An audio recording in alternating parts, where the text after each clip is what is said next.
Hello and welcome to Catalyst Carbon versus Omega Gaming Lunar. It is the Risen Pre-Made Unstoppable Week 6, and we are going to be covering our boys over at Omega. They did miss a game last week and are going to go up against the 3-2 team Catalyst Carbon. We're sitting at 3-1, having, like I said, missed a game next week. I am joined by the one and only Rudude. Rudude, how you doing?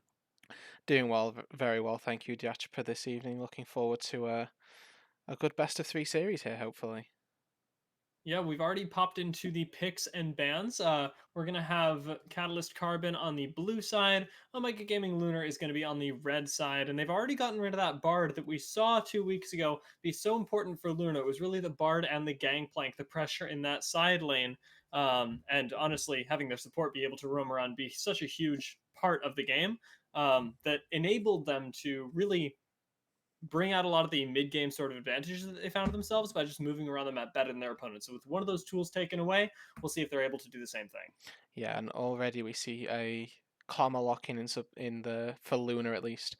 I don't know if that's going support or mid lane just yet, and just looking at the bans already, three support bans from Lunar, one support ban from Carbon or Catalyst Carbon here, so already very different styles of supports that we're likely to see. I expect to see a Caitlyn hopefully soon, the Morgana rather, to pair with this Caitlyn because Morgana and Karma have sort of been that trinity or rather duo of supports that we've been seeing a lot, and not to mention that Morgana pairs really nicely with Caitlyn as well.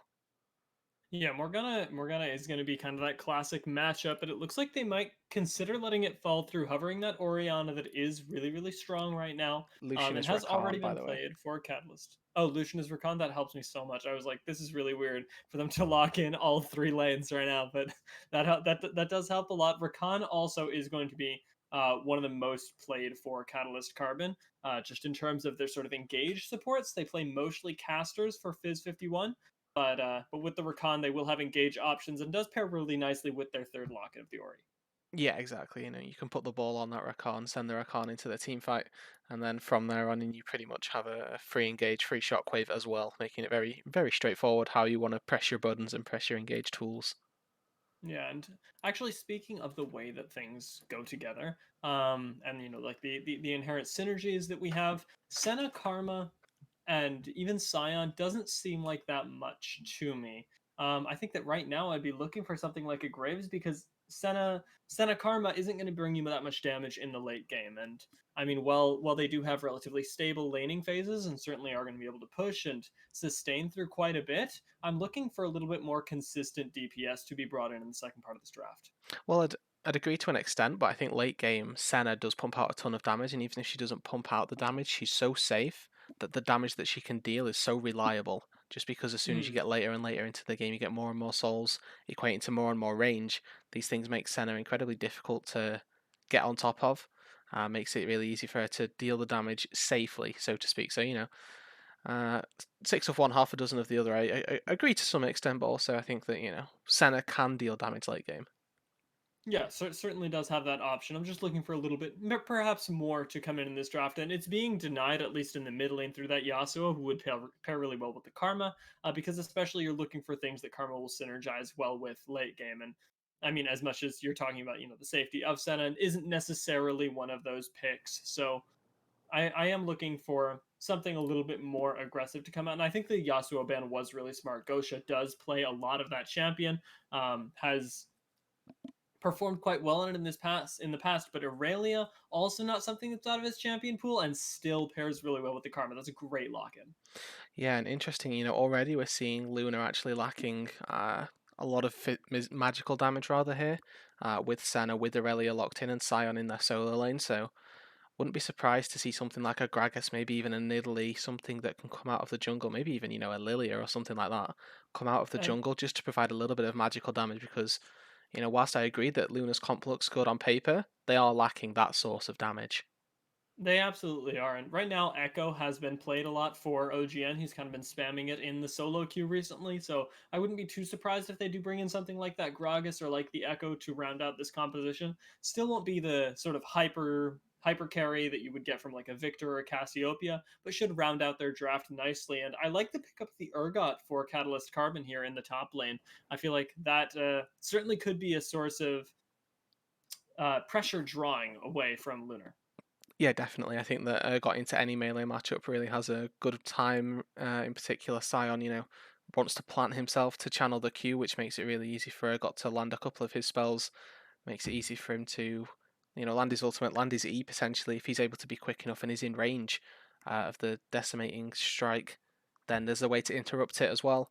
So, Urgot into any sort of tank top laner as a bruiser himself with the Black Cleaver, with the Death Stance. He's going to do incredibly well. Going to find it really easy to have his run of the lane up top. Yeah, and we see the Jarvan lock in last here for Lunar, and for last pick red side, Jarvan to me seems a little bit underwhelming. I think, yeah, I think that to an extent it sort of counterpicks their top laner, their own top laner as well. If they're trying to engage one by one, then I can see Sion. If Sion goes in first for me, that's my point. That if Sion goes in first, then everything's okay. If Sion Hmm. goes in second, tries to follow up on the Jarvan, then the Cataclysm's going to block the Sion from the carries and make things a little bit more difficult. I think that Jarvan can do quite well here. They have got Zoe, who's fairly immobile, as well as the. I assume that there's a different pick here. Yes, because I realised that they have no jungler. Uh, Yeah, that would do it. one of the picks, I think Zoe is Kane, so that makes a lot more sense. Yes, that does make a lot more sense now. I was kind of wondering at this Zoe as well, and since you have the Oriana lock in, still will go really well with that Kane. I don't think. Correct me if I'm wrong. What happens if Kane ults while he's carrying the ball? Does it leave the ball there? Is the ball still I on would I Kane? would assume that it just shockwaves from his position.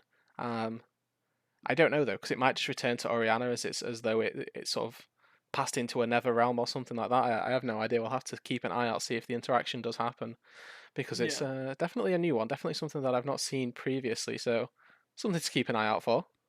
Yeah, and I do. I actually like the pickup of Kane into this comp specifically. We talked about Lunar maybe lacking a little bit of damage, and Kane is one of those champions that brings a lot of sustain to your lineup. Definitely, if he gets the Rast, gets the Conqueror going, Death Stance a very strong item on him as well, just because he benefits from self healing in his kit. Incredibly strong, or incredibly. He benefits from self healing a lot. Is how I will phrase Yeah. it. With the Death Stance on top of it, all of the self healing that comes through. He's also not going to feel too bad about building any little bits of armor. Dead Man's Plate is really strong on him. Can even go Randuin's, can go Frozen Heart, can go a number of items, and make it worthwhile for him. Yeah, and importantly, Urgot going to be building a lot of that healing as well. They're both going to have safety from the Oriana, so I feel like Lunar kind of have the onus on them with that Jarvan, who can be a really powerful level 2 ganker, to get this game going early, before we kind of see the tank stats and the sustain start to build up on things like Urgot and Kane. Yeah, and interestingly, right now at least, we've actually got Karma locked in for Eterno on the top side, and that for me, I can actually see this staying top lane. Yeah, I like this. Because oh wait, we're seeing the Scion is not actually a Scion, and that the Scion was a Poppy. So that makes a bit of sense actually. Well, it doesn't make too much sense, but it normalizes this Karma top lane a little bit more for me. Y- Because yes. Rabble versus Rakan rather loves this Poppy counter pick. Yes. This very much makes sense. Yes, the counter pick there, and honestly is going to pair really well with the Senna, and has pretty high base damages in the early game. So I could actually see this being kind of a dangerous lane if we see Scarred Rebel being able to play into Fizz, um, quite well and use the counter pick effectively. I could see Fizz just sort of chain inting if he's not used to this matchup. I think this is going to be a neutralizing effect. So the Poppy picked up here sort of makes it so the Rakan can't engage, but also the fact that they're paired up against a Caitlyn, it makes it really difficult to try and get on top of the Caitlyn just because she's got so much range. You should never really Hmm. get in range of the slam into the wall if you're playing as the Caitlyn. So I think it's sort of gonna just neutralize the bot lane and make it so, barring any positioning errors, I wouldn't expect too much to happen down here. Maybe they can find an engage onto Rakan more than the Kaelin, but it sort of allows for rapid fire here to farm up, get those items on Senna, and work his way into the later stages of this game and pump out the late game Senna damage. Exactly. Right now, I think that this actually feeds directly into what you were talking about. Poppy being that neutralizing force is going to let Senna quite easily scale into that late game that we talked about. And actually, something we haven't touched on quite yet is that we do have rapid fire subbing, or actually taking the place of humanity, who we saw played last week. So we'll bring a little bit of a different identity.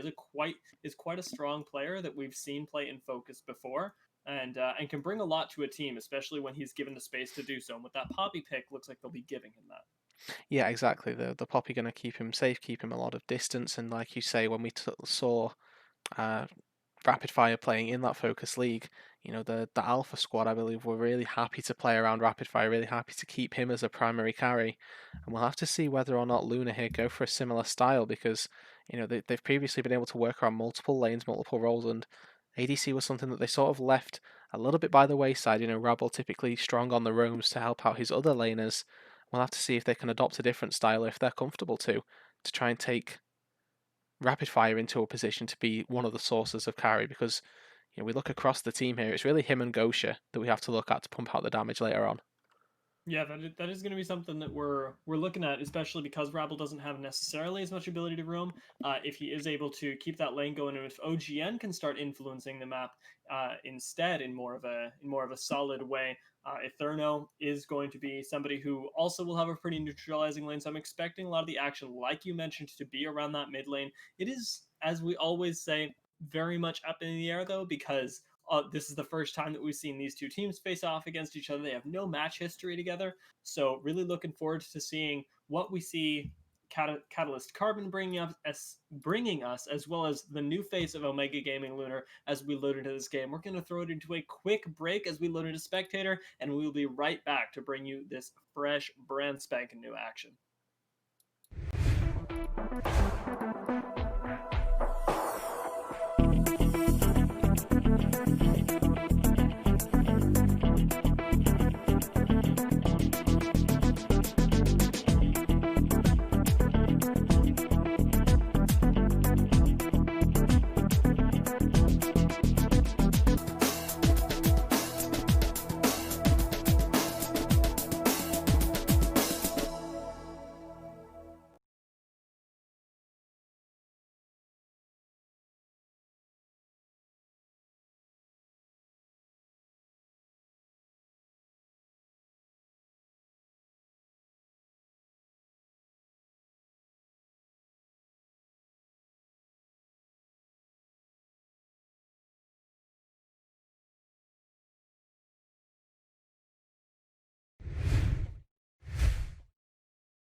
Hello and welcome back to the Risen Pre-Made Unstoppable Week 6. This is the Omega cast. We are going to be watching Omega Gaming Lunar versus Catalyst Carbon. Catalyst Carbon going to be coming at us from the blue side of the map, and we see OGN here marching down the mid lane, ready to claim his territory with the flag for Omega Gaming Lunar. Looks like we're getting some shenanigans though, as Kane's walking into the jungle. He's going to be spotted by Goshi here, but they have no fear, just plopping that ward down onto the blue side there. Will secure some early vision.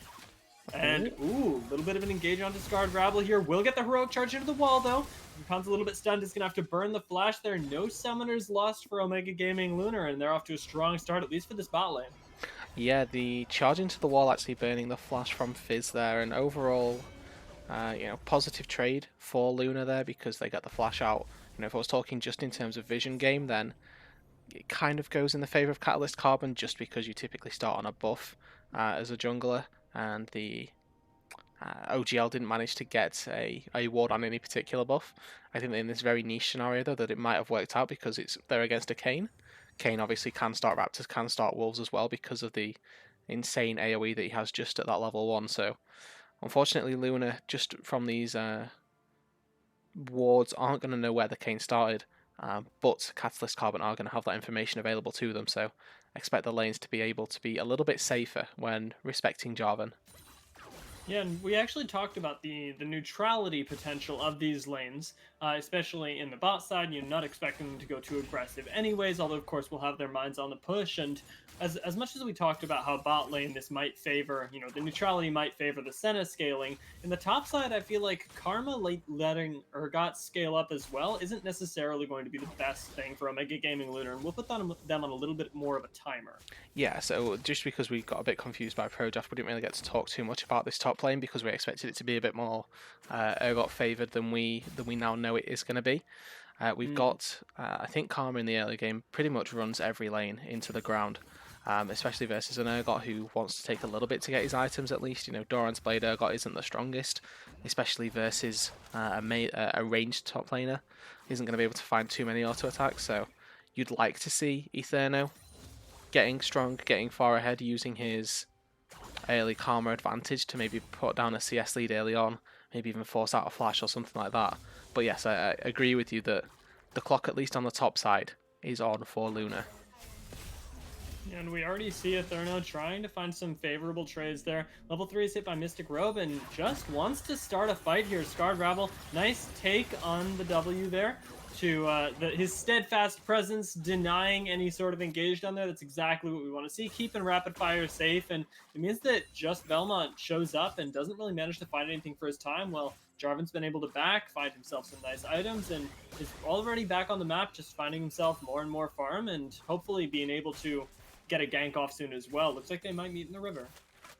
Yeah, this bottom side Scuttle Crab was looking to be contested, but just Belmont there walking himself away from that situation. Probably going to go towards up on this top side Crab. Trade the Crabs 1 for 1, especially with the priority that he is going to have from this top side of the map. Eterno is freezing that top wave, so putting the Urgot in a bit of a gankable spot, but obviously, whilst the Jarvan's on the wrong side of the map, he's completely safe. Yeah, but Jarvan is here in the mid lane, though. Might force something out of Stoles, but Phase Rush proc, and honestly just being on the right side of the lane there will mean that he gets away free, and Gosha actually takes a very sad end of that trade. Scarred Rabble taking one in the bot lane as well. Lanes aren't looking super great here for Omega Gaming Lunar, although of course they are taking more of those sustain heavy invest in once you hit that one item spike, so we'll be taking a little bit of abuse, especially from things like Caitlyn Oriana.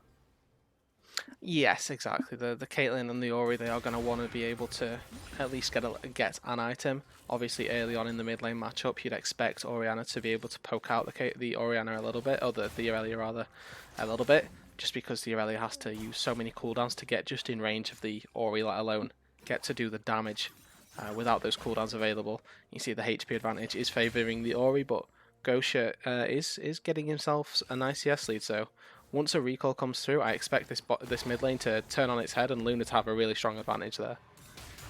Yeah, they really will be able to put down the hurt once Gosha does get a few items. And honestly, if OGN is able to revisit that lane when we see Stoll's in a little bit less of a good position for himself, although I think really heads up play from him playing to where his jungler is, or at least where he knows that the Jarvan will be.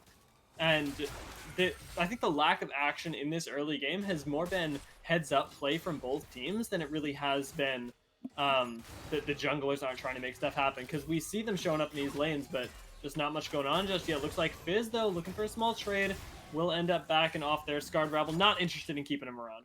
No, and that's, this is what the Rakan has to look for. We saw a glimpse of it just there, that the Grand Entrance has to be used nowhere near the Poppy. So maybe trying to find some discrete angles around the heroic, the Poppy, so that he can't interrupt the lockup. Something that we need to see from Fizz is finding these discrete angles, and maybe even using his ultimate combination before even using the Grand Entrance. Charm the Poppy so that she can't use Steadfast Presence. Yeah, and, I was just looking at that stun there. Mid lane is getting really, really risky at this time, and Kane has shown up near his Raptors, so I think this will be Gosha being forced to back off and try to reset. Does have the teleport to not lose perhaps as much CS. And it looks like we're getting a little bit of a trade in the bot lane. Nice steadfast presence. Will keep Rakan around. He'll get out just a moment later. Is still burning down to ignite, but should manage to live. And they secure themselves a nice trade there. Rapid Fire just being able to put out so much damage and sustain along with Scarred Rabble, who has that base damage early on, picking up some souls for himself. This is looking good. Yeah, it really is for this mid lane. Looks like ultimate from the Aurelia is going to land. Stoles is slowed, but it is just too far back. Really nice safe play in this mid lane, is absorbing a lot of pressure. Yep, the Vanguard's Edge used there immediately, pretty much as soon as Gosha manages to get the recall off and works his way back towards the mid lane. Tries to go for an all-in while the Ori hasn't reset. Unfortunately, isn't going to have that available when the Ori comes back, but ganking top. Yeah, Belmont is here, is looking for the Karma, who's going to be tossed back by the Urgot. This is going to be a Therno going down. Fear Beyond Death will secure the kill, and it is going to be first blood to the Urgot. And on the other side of the map, Dragon is going to be picked up. And you feel relatively comfortable about that trade. Karma still has a way back into the lane, but certainly now that Urgot has picked up the kill, it's going to be the lane going a little bit more in his favor, and that's got to be something you have your eye on. Yeah, exactly. This Urgot rather is something that can take over a game. It's something that can do incredible amounts of work in a team fight, and I want to sort of question Eterno's build a little bit here. We see him working towards the Athene's Unholy Grail, which, for me at least in this matchup, isn't particularly what I want to go for, what I want to see. Typically you see top Karmas, they can go into the Iceborne Gauntlet, and in this matchup, in this top side, I think it would have been really useful for him because he's up against two physical damage users. The armor would have been invaluable for him. He's able to get the Sheen procs because the Urgot is sort of semi-melee, so he's able to use those auto attacks to kite him a lot more. And not to mention that the magic resist that he gains from this Chalice, from the Athenes, is going to be wasted for a long part of this game.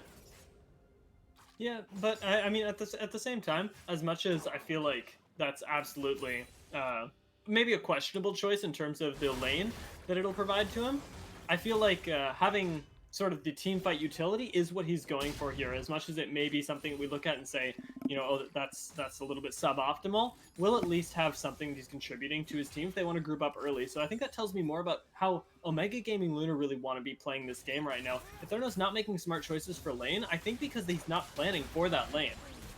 No, I can see that as well, but fighting bot. Looks like we're going to find the bot side. This could actually be the Caitlyn going down. It is going to be the Dawning Shadow picking up that kill. And the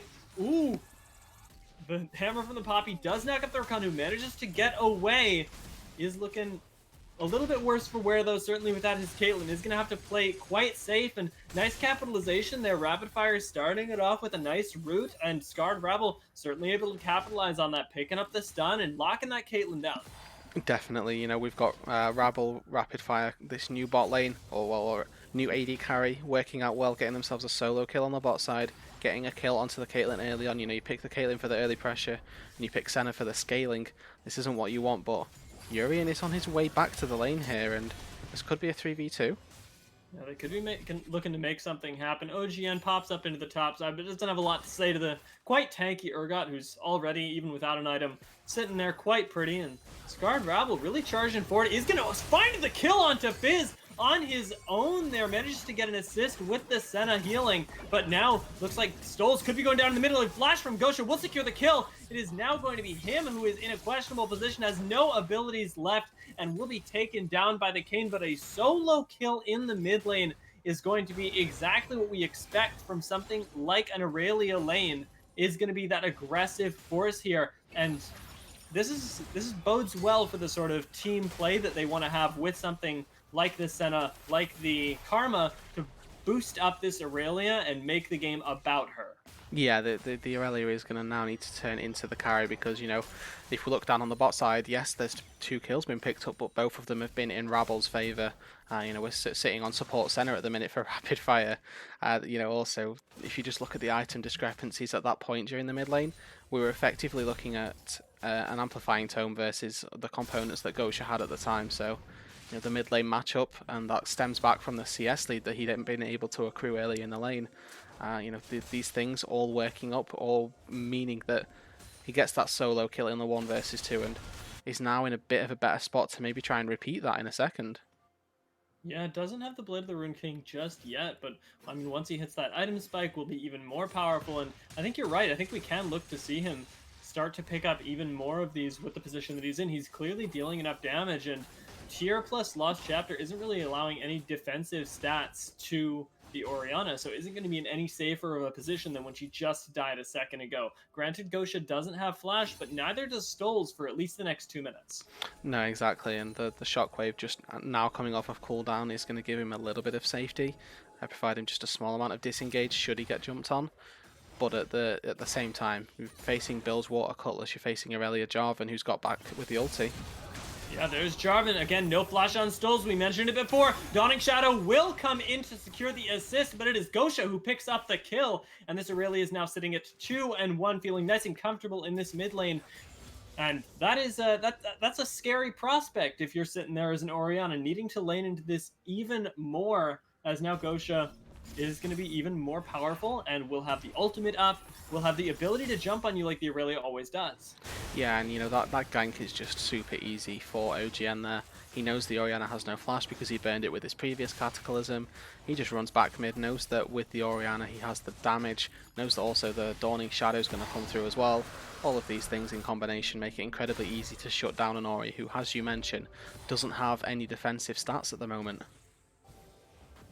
Yeah, and as much as this mid lane is going in favor of Omega Gaming Lunar right now, the game has been kept pretty even by Cataclysm here, as they are Catalyst Carbon, excuse me, as Eterno does join back up in the top lane. We see them sitting at relatively even gold. Catalyst Carbon actually a little bit ahead, only that 400 gold, but we have 2 dragons on the side of Omega Gaming Lunar, 400 gold, even though they've been losing in tempo, and I feel like you're not feeling too bad just yet. We talked about the scaling potential for Catalyst Carbon, and certainly is still something that's available to them. They're not shut out of this game by any means. No, they're definitely not, and I expect that when this 3rd dragon rolls around, that they should probably try to contest for it.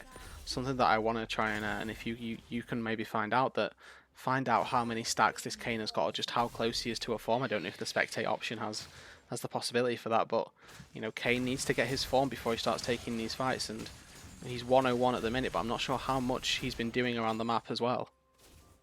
Yes, and certainly once he does hit that form, will be even more powerful, and actually kind of it functions as almost an item spike in my opinion for the Kayn when he does manage to finally unlock that for himself. But Gosha and Scarred Rabble have visited the top lane. There is no chance, nobody expected that Mystical Rogue and Just Belmont are going to be caught out. Looks like OGN was taking a bit of a poor fight there until you looked at the fact that there were actually an extra 2 members coming up for Omega Gaming Lunar. Really nice macro play for them. Yeah, and Rapid Fire really isn't getting punished here right now. I'd have liked to have seen Fizz maybe trying to attempt a dive, knowing that he's got a 1 versus 2 situation on the bot side of the map, and you know, they have full summoners available. It's definitely doable with a Caitlyn and a Rakan, but Rabble is here now, and Ewin could be in danger. Yeah, this actually looks like Poppy could be looking for the kill onto Urian. Has the Steadfast Presence up, won't find the wall knock up, but will still force the flash out of the Caitlyn. Fizz looking for the taunt onto Rapid Fire, just to secure it. I don't think there was really any need for it, but did manage to zone Rapid Fire out of dealing more damage to his AD carry. And now they have the push on the bot lane again, almost for free. Just Belmont could be looking to right this wrong, is around the bot lane. Looks like he'll opt for Krugs instead, just looking at this lane going, it's too safe. I can't gank it. They have too much power at this point in the game with an item on the Senna. Yeah, they really do, and I think just a slight misplay for me, at least from Rabble there. He definitely got in range of Urian, so I think leading with the ultimate to get the knock up, giving him better posturing for the charge, but there's 4 people bot here. Ooh, yeah, Gosha is looking to make more plays around the map. Flawless Duet will not find anybody, and Fizz certainly has the safety still available to him, so should get out. Gosha actually goes quite low there. Will be healed up by Rapid Fire as they find their way out, but a little bit of a misplay there as well, not being able to quite find the engage that they were looking for. But they're sticking around this bot lane and are securing themselves at least some pressure. Yeah, they're looking to try and maybe, I don't know, try and break this turret here, but with the wave clear of Piltover Peacemaker, with the presence of just Belmont being in that brush, makes it really difficult for them to try and go for them to step up, and just vision walls around this tri-brush right now. Both teams looking to try and make something happen. Really stronger performance out of Gosha as well in this mid lane so far. As see a little engagement top. Nothing Yeah, going to come out of it. Is just harassing Mystical Rogue, and I think he's honestly feeling kind of bad about it right now, even though he hasn't itemized that defensively, has picked himself up the Athene's Unholy Grail, looks to be working towards the Ardent Sensor right now, is still coming out in the better end of these trades, and actually knock up onto Fizz should ground him for just a little while there. It takes about half his health, and it's on these engaged supports, it feels really bad to be chunked down. And they can maybe go for a dive if they're quick. Here we've got just Belmont in the area though. He is coming down, and looks like OGN's going to be stunned up. Nice teleport onto the flag, though. Might be able to clean stuff up from this. Beautiful stopwatch will buy a lot of time. Etherna looking to lock down just Belmont, but they're well and truly out of this. Catalyst Carbon, nicely played, and honestly, maybe a little bit of an overextension from OGN, who didn't quite have the damage there. Doesn't cost them anything, though, and Gosha, as the Blade of the Ruined King, is looking for skulls in this mid lane. Has to be afraid of the shockwave, though. Does manage to channel some damage reduction, but it is not quite enough, as Orianna will pick that one up a little bit, played too close to the fire there, not able to quite dive the tower, will end up costing Gosha his life as he tries to walk away from that shockwave. Yeah, he tanks too many turret shots there. I think he took 2 or 3 in that instance, and the shockwave damage was enough to dissuade him. You talked about the magic reduction, but or the damage reduction, and Lunar going for this Drake though. Yeah, it might be stolen away. Nice Keeper's Verdict will actually boot Kane straight out of the potential steal. Now just Belmont is looking for the Poppy here. Does have the knockup, and and as we mentioned actually before, now that he has this form, is going to be even more powerful, but still can't find his way into this fight just yet. Only has his warrior available, and beautiful ultimate from the Poppy, not something that you're used to playing into as a jungler, just looking for that smite, means that he gets nowhere near that Infernal Drake. No, really well played from Rabble as well, not only securing the dragon for the team, but also keeping himself alive as well. Really well played from him in this instance to keep himself alive, and I wasn't sure of the build that he'd gone for, but I kind of appreciate it a little bit because they don't particularly have a true tank. OGN on this Jarvan is going to be doing his best, but the support, or the sort of supportive income that you get as a jungler when you go later and later into the game, doesn't allow for you to get so tanky. And I think that Rabble, recognizing that he got 2 kills early on, and is playing a champion that doesn't typically go in the support role, meaning that he can build tankier, trying to fill that role as well, giving themselves a secondary front line, something that I'm really happy to see.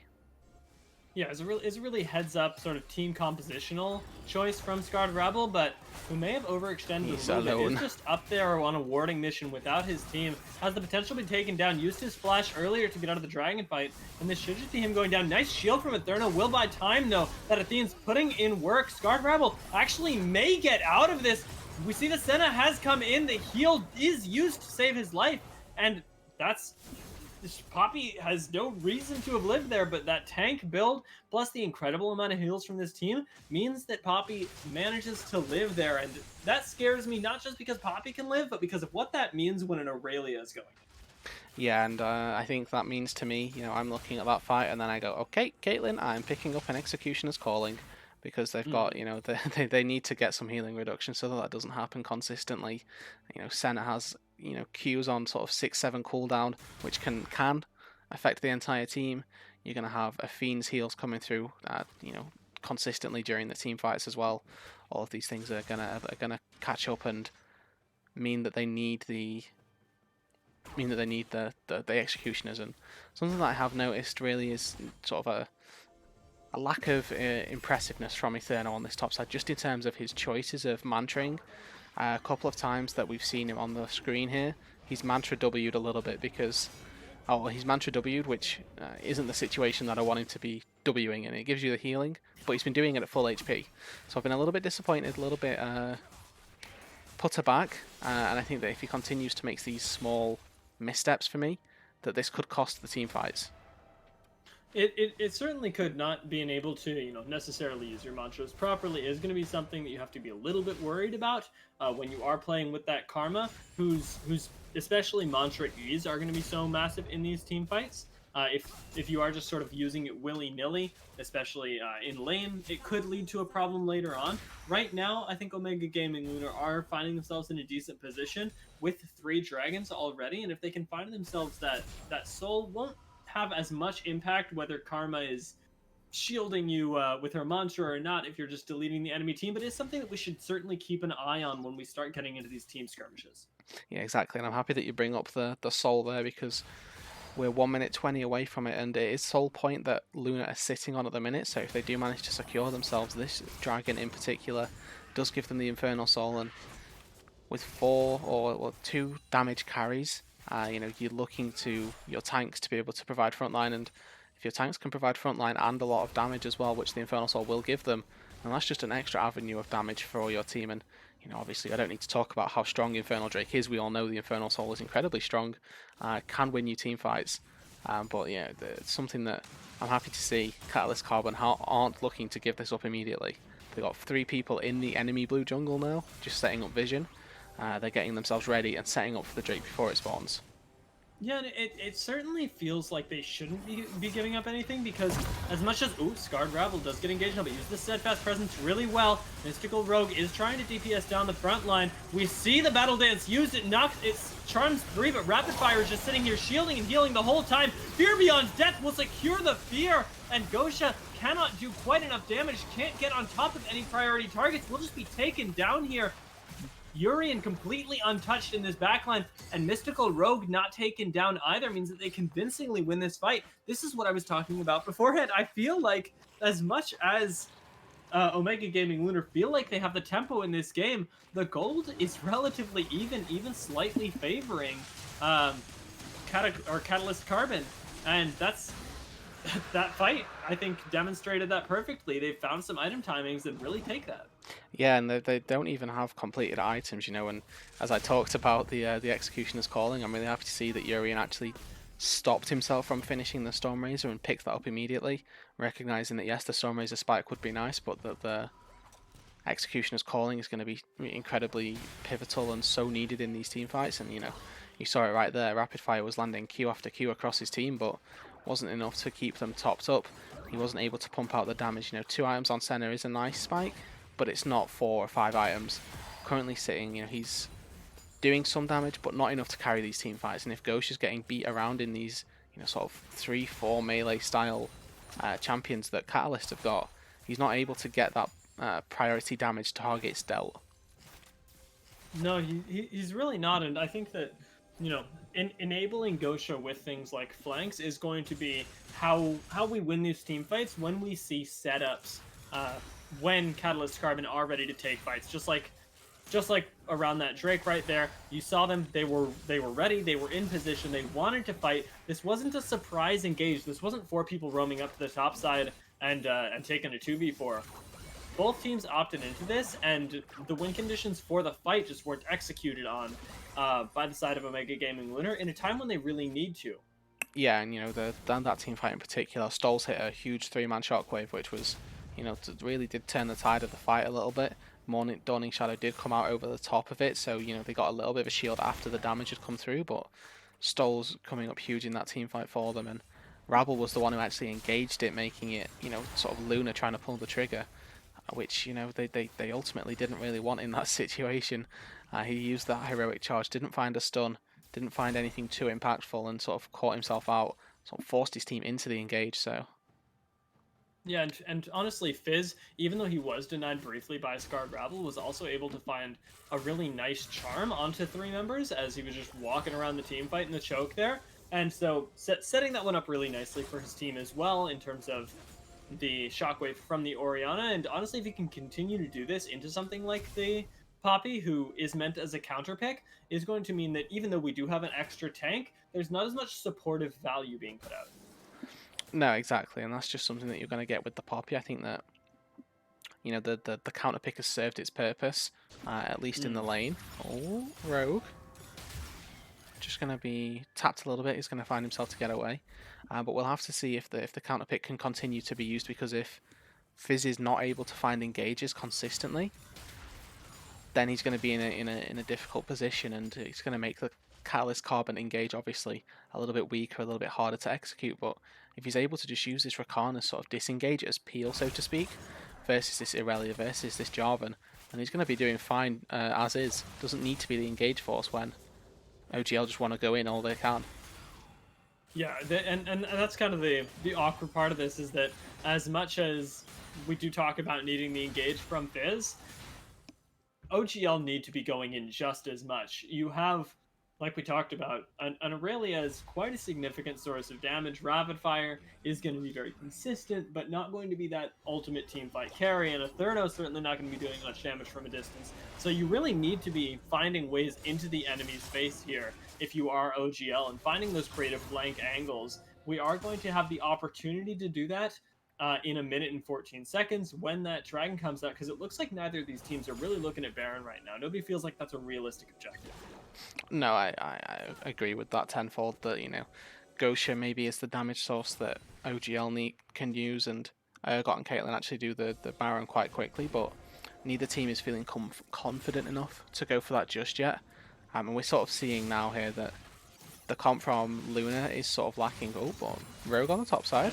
This is a pure 1v1 on the top side. It looks like Gosha could go down here. He's going to use the Blade of the Ruin King to try and escape from Mystical Rogue. Will have the dash up quite shortly, though, and nothing from the early. Won't be hit by the slow there. A little bit of a sticky situation for him, but will end up getting out of it. That's scary for the for the side laner, really. You don't be getting caught out, but it looks like Stoles might be caught out himself. Does have the flash available. Watch the shockwave as they try to turn around. Therno jumps forward, and just Belmont is going to be caught out on the side. Will be forced to flash himself as Scarred Rebel tries to find the heroic charge.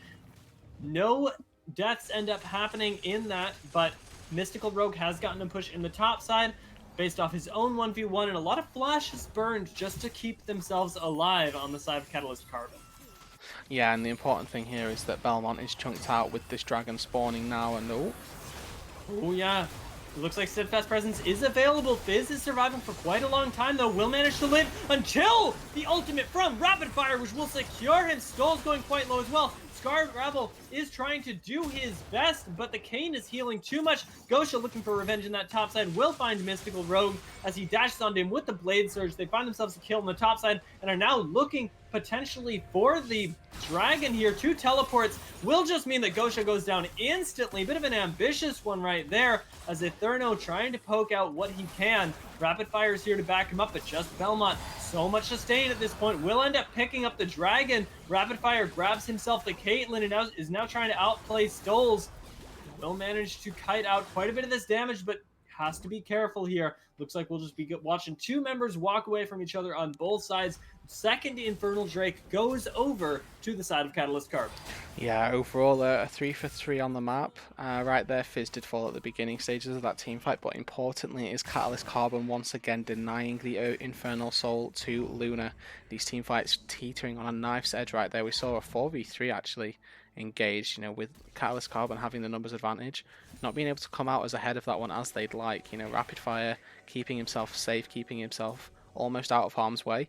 Did get caught by the shockwave and had to flash out, so punished a little bit for not expending the cooldown before the utility hits him, but was able to keep himself safe, and with the Senna passive obviously able to keep himself and able to heal up.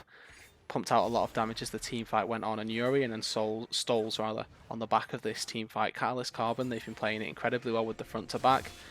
Just Belmont, Rogue and Fizz are always taking the priority amounts of damage. Ewin and Stoles not really feeling too pressured until we get to the later stages of the team fights where it becomes a bit more skirmish heavy. The front lines aren't there, and you have to step up to do the damage. Yeah, and speaking of, like you said, front lines aren't there. Mystical Rogue was just in the top side that whole time. And I think if he's there for any portion of that team fight, even if you do have Etherno and Gosha there the whole time, that goes incredibly differently because you can't have Rapid Fire and Gosha just walking past him, and there's a lot more space that is bought for the front line. So I'd rather see Mystical Rogue being able to group up with his team when they are looking for objectives like this, as opposed to being in that side lane and perhaps being caught out. Yeah, exactly. I can agree with that. That the pressure of the got in a 5v5 is going to be quite paramount. I like the usage from OGL to go top lane, recognizing they had both teleports available and able to take the kill and teleport to try and take the fight and stop it. They were just a little bit slow to execute on it, and unfortunately did end up losing themselves that Drake. But talks about Etherno's build earlier. Touch back on it again. He's actually opted for the Rabadons as a third item, recognizing that his team doesn't have the magical damage at all, and we've got Kane, both of which building some armor up on their side. Death Stance on the Kane. We've got looks like the makings of a Thorn Mail at least on Rogue. They need magical damage. They're looking for Stoles again. Still doesn't have the flash up. Should be well and truly dead here, but does have a nice shockwave. It will save him from that Blade Surge. Beautiful timing on that one. Might actually be able to pick himself up a kill on OGN. Fear Beyond Death will miss as well, as that was actually ridiculously close to being a 2v1 turning into a kill there. Yeah, I know, and Orianna is definitely difficult to try and dive like that. Yes, the stone plate was popped, but it doesn't last forever, and when Gosha is just sort of sitting and waiting to get inside of that Cataclysm, it becomes incredibly hard for the Aurelia to get in. She, really well positioned from Stoles to keep himself always at max range, even though he's outside it or inside the Cataclysm, making it so the Blade Surge isn't able to come through. Definitely makes it hard for the Aurelia to get on top of you.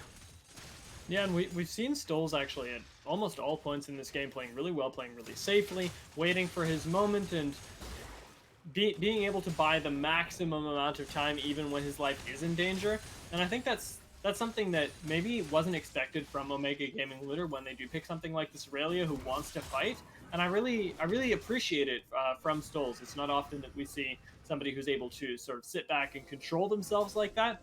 And honestly, if he continues to play this safely, could just manage to find shockwaves that'll turn team fights around, be able to draw pressure that will get his team advantages. And I really appreciate, I'm appreciating what we're seeing out of Stoles, especially in a game that's this close. Yeah, it's plays like that keep you in the game, and imagine Stoles had fed a couple more times to the Cataclysm Aurelia combo. This game would be completely different because the Aurelia could be even more out of hand than she already is, could be doing even more in the team fights and making it even harder for the Rakan to shut down.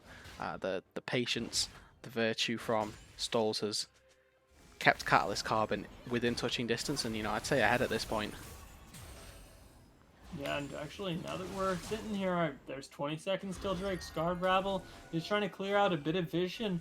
We have a control word placed there just to try and ward people out here. Rapid Fire flashes the charm, but OGN is trying to zone out Stoles in the backside. Can't find anything onto the carries just yet. And actually, it will be the Jarvan going down in the end. Gosha picks up the kill onto the Caitlyn. Now is hunting for Stoles as well. Has already used the Shockwave to no effect. We see Mystical Rogue being zoned out completely. Stoles might be caught by Etherno as he flashes forward looking for the route up. No smite for Lunar. Yeah. It looks like just Belmont is going to be taken down by the Senna, and Scarred Rabble now zoning out. And that is going to be Infernal Soul picked up for Omega Gaming Lunar. Really heads up team fight from them there. And OGN buying such critical amounts of time for his team. Stoles was unable to find the... well, in very much the same way, the critical Orianna Shockwave there that is going to be what they need to turn fights like this around. Gosha able to have so much free time with the AD carry, and that was just a really perfectly executed fight from Omega Gaming Lunar. It really was. They, bought space perfectly. Rapid Fire and, or Rapid Fire just in general was pretty much free hitting the entire time, but it's not over yet. No, it's not. Fizz is back, and Stoles Does have the shockwave up, finds 3 members, but nobody has gone down just yet. Fizz still alive as well. It is just the Urgot who is dead, but OGN is back and looking, and Scarred Rabble will end up falling, but Fizz is traded. Urian is not long for this world. They look for Stoles again, still playing safe, but isn't able to actually find anything with his team. Urian died almost instantly, and Stoles was the only source of damage when he went in with Fizz there. It is just going to be this Baron going over. Just Belmont has arrived. Can they stall this out even longer? Yeah, they're going to have to try. No shockwave available. Just Belmont is going to have the dashes and... Oh, God, there goes! Just as we were wondering if they could stall it out, Gosha manages to instantly pick up Stoles there. And it is just Belmont who is staying there alive. We have a Baron buff and several kills. I have lost count at this point. Picked up by Omega Gaming Lunar. They have a lot of gold in their pockets, and they are looking to close this one out with this Baron, or at least break the base. Yeah, they definitely should be able to get a large advantage. The Infernal Soul is going to facilitate that so much as well, because it does, I believe, at least damage the structures as well. So much damage going to be coming through from Rapid Fire as well. I believe at this point we'll do the Senate Soul check as well whilst we're here. Currently sat at 100 souls, so is definitely hitting that late game Senna state that we know and love, with just the Zeal item coming through. Isn't quite, I believe, at 100% crit chance yet, but is pumping them out pretty consistently. And 100 souls is where you really start to feel like that ranged god Rapid Fire is going to be able to pump out, like you mentioned, so much incredibly safe and consistent damage when he is allowed the space to. Of course, like we mentioned, still having a little bit of trouble with that. Hyper carry is more paced damage over time, and it looks like we're just getting a 4-man. Well, we see Gosha, who I'm not sure who can 1v1 him at this point, is pushing down the side lane. They're looking to maximize this Baron across the map. Yeah, they really are sending people to multiple areas here. They've got Gosha down on the bot side, as you mentioned, and nobody up on the top side. I think that, quite wisely, they're trying not to match the Urgot, because I don't think in a sheer 1v1 that he can be matched with the Thornmail. Sending Inferno into the side lane isn't going to help his... Isn't going to help his siege out. Rapid Fire doing so much damage at this point. Does have the lethality item, plus the Black Cleaver and the Muramana all stacked up for himself. So will be, well, doing massive amounts of poke from range, exactly like we talked about earlier. Gosha's already knocking on that tier 2 turret, soon to be knocking on the inhibitor one, as OGN and Scarred Rabble are just creating this beautiful, impenetrable front line. Minions still will be taken down, but there's another wave. Fizz falling even lower, should have to base soon. Mystical Rogue looking for a fight onto Gosha, and they're using this Baron buff pretty well. We should have about a minute left on it, and can they break the base in that time is really the question here. Yeah, they're going to have to try their best here. Just a few seconds ticking away. Probably got one wave left each in each lane, and Gosha being bot lane. Mystical Rogue sent bot lane here to try and handle him. He's backing him off a little bit, but Gosha now with Conqueror stacked, going and doing damage. Used a bunch of his cooldowns there. OGN looks for Yuri and won't be able to find him. It does zone him off this turret. And there is the base broken that we were talking about. Scarred Rabble buying so much time. Will actually find the ground onto just Belmont. He does manage to get away just moments later. But that will mean this inhibitor falls in the bot side. Gosha already continuing to knock on the other inhibitor turret. They will pick themselves up 2 potentially here. Can we find the magic miracle engage that Catalyst Carbon need at this point? It doesn't look like we can. Rakan ultimate not going to be channeled. No fight angle that they're looking for here, because Omega Gaming Lunar have already picked up what they need to. Even if they die, are feeling pretty good. Yeah, and that is 100% mission successful for Lunar. They get themselves 2 inhibitors. They've got a minute on the Elder Drake. They reset. They're able to get back out on the map. They're going to be able to set up for this Elder, and if they're able to set up and take the Elder Drake as well, then they're going to run it up top lane, or maybe not even need to run it up top lane. Maybe just take a team fight and force one to close out the game with it. Yeah, it's just 45 seconds till that Elder Dragon that you mentioned, and I totally agree. They can close out the game if they do manage to find these advantages here. Rapid Fire is going to be clearing out some vision, and vision is going to be the name of the game here. If they can't see, they can't approach this dragon. Omega Gaming Lunar are so powerful at this point. Looks like Mystical Rogue may be caught out a little bit. No flank available just yet. And we're going to have to see Stoles not yet sitting on that Rabadon won't have exactly the amount of damage that you would like to have at this point. This could be final fight. It really could. We're setting up now. Elder Drake just about to spawn. Both teams are in the position to take this fight. It's going to be which team engages first. You know, this is where we look at Lunar's comp and say, well, Catalyst can't engage right now. They've just got no way in with Rabble in the front line. Rabble doesn't need to go in here. They can just poke with center range. They really can, and even the sustain should keep them alive in this, where we don't see a lot of health regen being available outside of the Rakan. Scarred Rabble just zoning with so much tankiness, and will actually find a stun on the Fizz. This could be the engage that we're looking for. Nobody will be found with the taunt, and Cataclysm is down, zoning Urian out completely. Mystical Rogue is the sacrificial land. OGN buying so much time for Gosha, who is just dominating in the backside. Double kill picked up for the Senna, and another double kill picked up for the Aurelia. Teleport is being channeled. The game is over. Ian of Just Belmont hasn't accepted it yet. Trying to run for his life. May be able to pick up Rapid Fire, but actually there's just too much damage, and Scarred Rabble is zoning for him. That is going to be the ace for the Senna, and now they are taking down this Nexus turret and taking game one. Easy as you like, making the mid game look like a slaughterhouse as Omega Gaming Lunar. Yeah, and that, you know, the early game comes up huge for them. They get themselves 3 Drakes. They get themselves, you know, they needed only one team fight in the mid game before everything went their favor. They got the one team fight. They get themselves the Infernal Soul. And with that all being said and done, at the end of the day, they get themselves the Infernal Soul. They get themselves some team fights. They get themselves the Baron, the Base, the Elder Drake.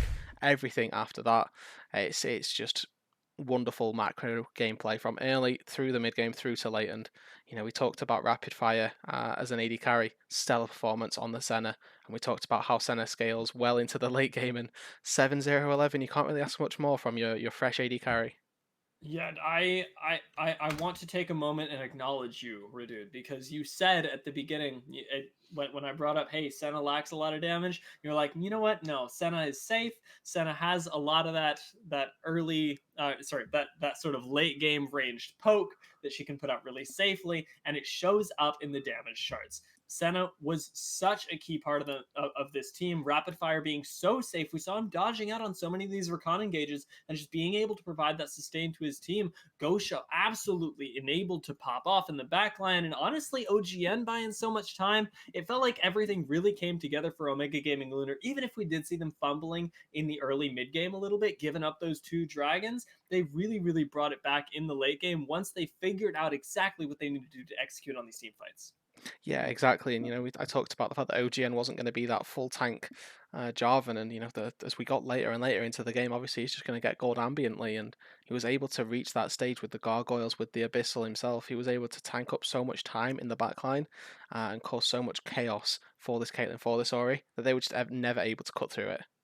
Yeah, name of the game was time there, especially like we mentioned with the incredible amount of sustain that Etherna was providing for his team with Rapid Fire. Like, as long as they live through that fight, as long as Gosha is alive, and as long as Rapid Fire can continue, there's really nothing it felt like that Catalyst Carbon could do. Once we reached those late game stages, it just felt like they were healing, sustaining way too much. OGN was buying so much time, like we mentioned in that last team fight, and it was really, really clean team fight execution from Omega Gaming Lunar.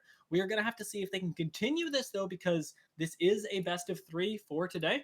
And I felt like Catalyst Carbon really did have some early strutting their stuff going on. They did demonstrate they can win fights around these Drakes. They know that they all have to commit when people like Fizz pull that trigger, and I look forward to them being able to perhaps pull it back and show a little bit stronger of a performance in game two, capitalize on that mid game. We will have to see, though. It is still very much a series that could go either way. One game picked up for Omega Gaming Lunar, though, does mean that if they win this next game, they will win the series, and that is going to be up to them when we come back from a short break.